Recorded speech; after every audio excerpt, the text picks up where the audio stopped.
Civic ভাইদের প্রতি আমাদের আরও বেশি সংবেদনশীল হতে হবে বললেন বাঁকুড়ার পুলিশ সুপার তথা জেলা পুলিশ ওয়েলফেয়ার কমিটির চেয়ারম্যান সৌম্যদীপ ভট্টাচার্য।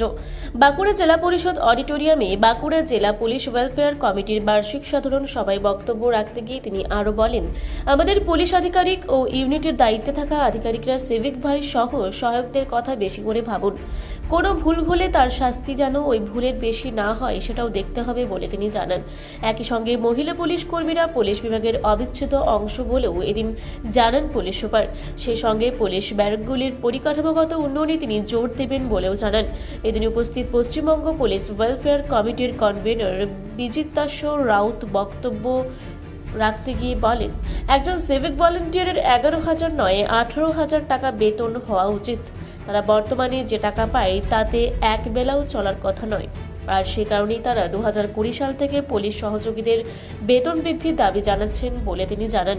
এদিন বাঁকুড়া জেলা পরিষদ অডিটোরিয়ামে পশ্চিমবঙ্গ পুলিশ ওয়েলফেয়ার কমিটির উদ্যোগে ও বাঁকুড়া জেলা পুলিশ ওয়েলফেয়ার কমিটির পরিচালনায় বার্ষিক সাধারণ সভার প্রদীপ প্রজ্বলনের শুভ সূচনা করেন বাঁকুড়ার পুলিশ সুপার সৌম্যদীপ ভট্টাচার্য।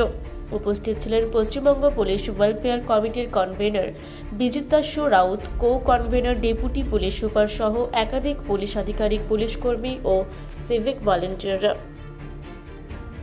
এই ওয়েলফেয়ার কমিটি আমরা যারা পুলিশের কাজের সঙ্গে যুক্ত, পুলিশ এবং সহযোগী পুলিশ, অবসরপ্রাপ্ত পুলিশ এবং আমাদের পরিবারবর্গের আশা আকাঙ্ক্ষার প্রতি লক্ষ লক্ষ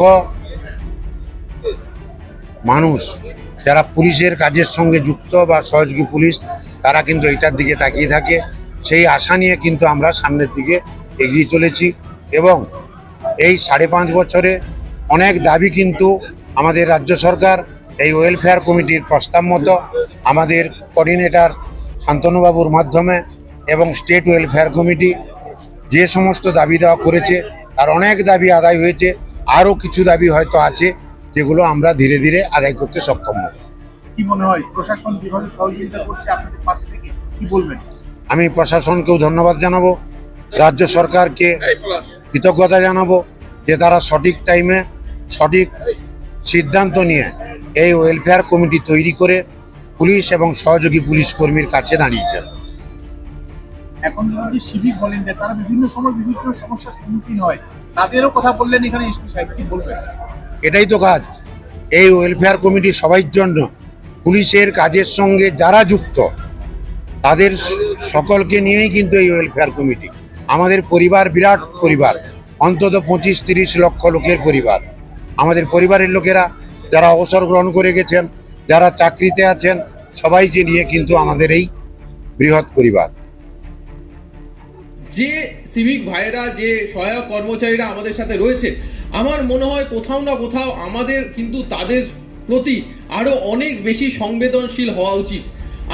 আপনারা দেখবেন যে আমরা বিভিন্নভাবে তাদের সম্বন্ধে বিভিন্ন নেতিবাচক কথাবার্তা আমরা শুনতে পাই, কিন্তু তার আগে মনে করতে হবে যে আমরা যারা আছি, আমরা যারা জেলায় আছি, আমরা যারা অন্যান্য ইউনিটে আছি, যারা বড়বাবু আছে, যারা ট্রাফিক ইউনিট আছে, তাদের আগে বুঝতে হবে তাদের মধ্যে যেন কোনো নেতিবাচক না থাকে, কিন্তু তাদের মধ্যে যেন আমাদের যারা কর্মচারী তাদের নিয়ে কোনো চিন্তাভাবনা, তাদের যে সমস্যাগুলো আছে সেই চিন্তাভাবনা কিন্তু তাদেরকে নিজের স্তরে করতে হবে।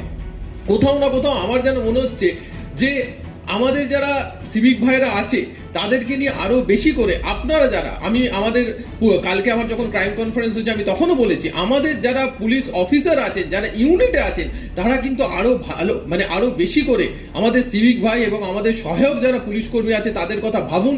সেই ছেলেগুলো, সেই মেয়েগুলো কিন্তু প্রতিদিন রাস্তাতে দাঁড়িয়ে হয় ট্রাফিক ডিউটি করছে বা থানার ডিউটি করছে। আজকে যদি তারা থানাতে আপনার দেখুন যে 24 ঘন্টা কোনো সহায়ক কর্মচারী কিন্তু সহায়ক কর্মী, আমাদের যারা সিভিক ভাই এবং যারা হোমগার্ড, যারা এনভিএফ, যারা ভিলেজ পুলিশ, তারা 11,000 টাকার পরিবর্তে অন্তত 18,000 টাকা হওয়া উচিত।